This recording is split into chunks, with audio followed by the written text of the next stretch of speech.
I think father साहब इसका बहुत इन्हिसार इस पर है कि आपका फादर और सन का रिलेशनशिप कैसा है, वेयर इट इज शुरू है, समवेयर चंद साल गुजर गए हैं।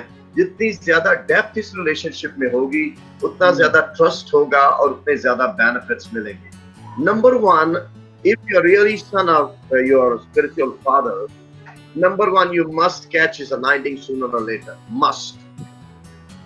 Then, sometimes कुछ लोगों को खुदा कभी रोया नहीं देता और खुदा उनकी लाइफ में स्पिरिचुअल फादर लाता इसलिए है क्योंकि उस शख्स की रोया उनकी स्पिरिट में से आपकी स्पिरिट में उंडेली जाए।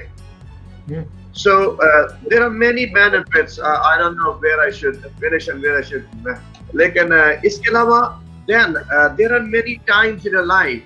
अगर हम थेसलोनियन में जाएं तो पौल क्या कहता है, मैंने तुम्हें बाप की तरह परवरिश करके क्या किया है। नंबर वन, तुम्हें नसीहत की है। I have studied a lot today. I don't think so we have time to go for that. लेकिन आपको नसीहत मिल सकती है बर वक्त, आपको इनकरेजमेंट मिल सकती है, बेनिफिट्स इसके मैं बात कर रहा हूँ। देन आपको करेक्शन हो सकती है। So many benefits briefly. अगर और भी बात के सबसे बड़ा जो गोल है इस स्पिरिचुअल फादरहुड से, अगर स्पिरिचुअल फादर मैच्योर है तो उसका ये है, पॉल कहता ताकि तुम्हारा चाल चलन खुदा के लायक। अगर आप स्पिरिचुअल सन हैं और आपके अंदर क्राइस्ट का कैरेक्टर डेवलप नहीं हुआ तो इसमें आपको अपने उस फादर सन रिलेशनशिप में काम करने की जरूरत है।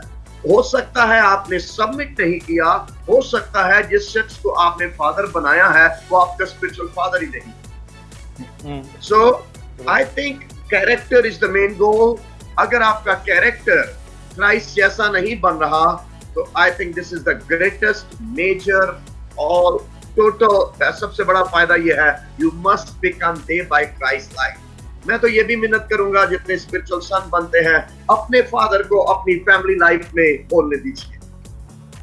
वो आपकी फैमिली लाइफ कैसी है, आप बीवी के साथ कैसे हैं, आप बच्चों के साथ कैसे हैं, आप फाइनेंशियल मैटर्स में कैसे। मैं तो इसको यहाँ तक जाने देना चाहता हूँ, how do you are you failure in lust और आर यू ओवरकमिंग लस्ट। आपकी थॉट लाइफ कैसी है, आपकी एवरी एरिया फादर के सामने अगर आप एक्सपोज नहीं करेंगे तो मैक्सिमम बेनिफिट उसको मिलता है जो मैक्सिमम अपने आप को ओपन करता है। अगर आप डॉक्टर को सारी बात नहीं बताएंगे तो डॉक्टर आपको पूरी ट्रीट नहीं कर पाएगा। So if you want to have maximum benefit you must give yourself totally to your father और फिर आप उससे मैक्सिमम बेनिफिट।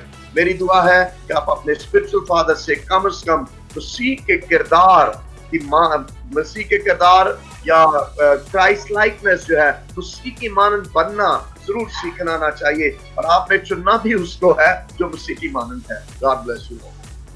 आमीन। Thank you sir. Pastor Naveed साहब,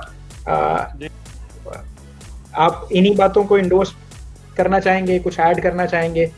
क्या बेनिफिट्स या किस तरह से एक्सेलरेट करते हैं हम जब हम स्पिरिचुअल फादर्स की अतात में चले जाते हैं, सबमिशन में? डेफिनेटली पास्टर जुनैद, इब्रानियों के खत के अंदर उसके साथ में आपकी साथ में आयत गालबन वहाँ लिखा है कि क्या इसमें कलाम नहीं कि बड़ा छोटा बड़े से बरकत पाता है। डेफिनेटली ब्लेसिंग्स का कंसर्न ऊपर से आ रहा होता है और आपको किसी ऐसी ग्रेस के साथ कनेक्ट होना पड़ता है जिसका मैं जिक्र करना यहाँ मुनासिब समझूंगा। अगर आप बाइबल पढ़ते हैं तो फिलिपियों खत के अंदर पहले बाब के अंदर आपको वो वर्स मिलेगी जिसमें पॉल कहते हैं कि इंग्लिश में और किंग जेम्स वर्जन में आपको और ग्रीक रेंडरिंग में मिलेगा कि उस ग्रेस में कनेक्ट हो जाओ जो मुझ पे है। तो आप ऑलरेडी एक शख्स उस कमरे के अंदर, उस एटमॉस्फेयर, उस एनवायरनमेंट के अंदर एक्टिवेटेड होता है और जब आप अंदर दाखिल होना चाहते हैं तो ऑलरेडी जो शख्स अंदर होगा वही अंदर से अनलॉक कर सकता है, यानी वही आपको कुछ पे उतार सकता है। तो मैं ये समझता हूँ कि जैसे मूसा, मैं जब देखता हूँ तो मूसा जमीन पर आफतों को कंट्रोल कर रही हैं, इंटरनली मैं उनको देखता हूँ, बट जब जोशुआ की बारी आती है तो वो इस जमीन के आउटर रैम में भी चीजों को कंट्रोल कर सकता है। आपने देखा कि दिन सूरज का रुक जाना और फिर दिन का ना ढलना, ये स्पेस को कंट्रोल करने की तरफ जा रही है। सो इंक्रीज होता है हमेशा।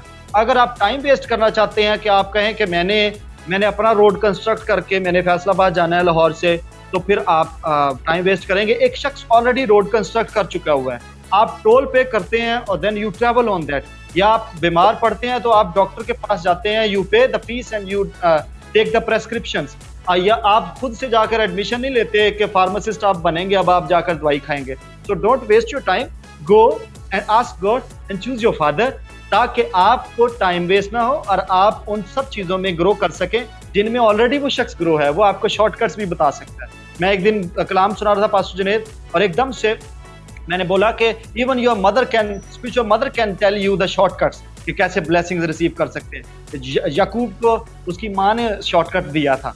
So let me close with this. Thank you so much.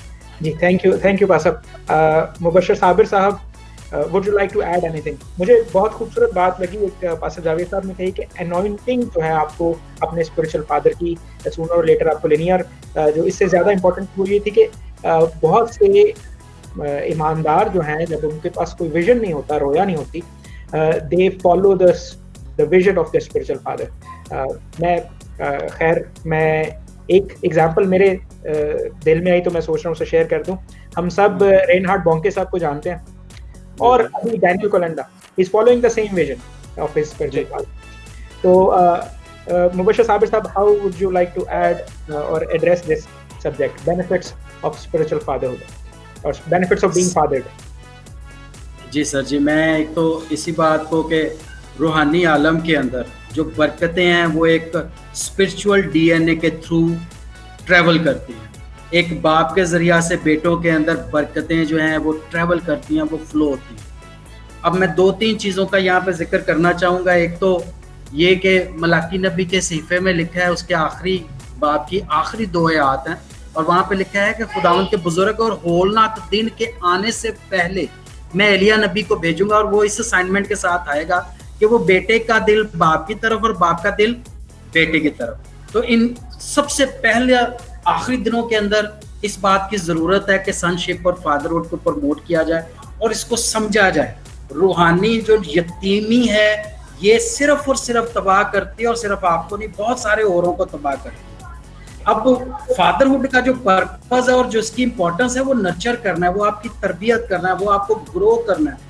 याद रखें, खुदा कभी भी ऐसे लोगों को नहीं ढूंढ रहा जो परफेक्ट है, और ना ऐसे लोग वो बना रहा है कि जो परफेक्ट हो। जिस्म में रह के हम कभी भी परफेक्ट नहीं हो सकते। He is looking for the people of character. खुदा करदार वाले लोगों को चुन रहा है, और जो रूहानी बाप है वो आपकी नशोनुमा इस तरह करता है कि आपका एक करदार बनता है, आपका एक करदार बन के डेवलप होता है।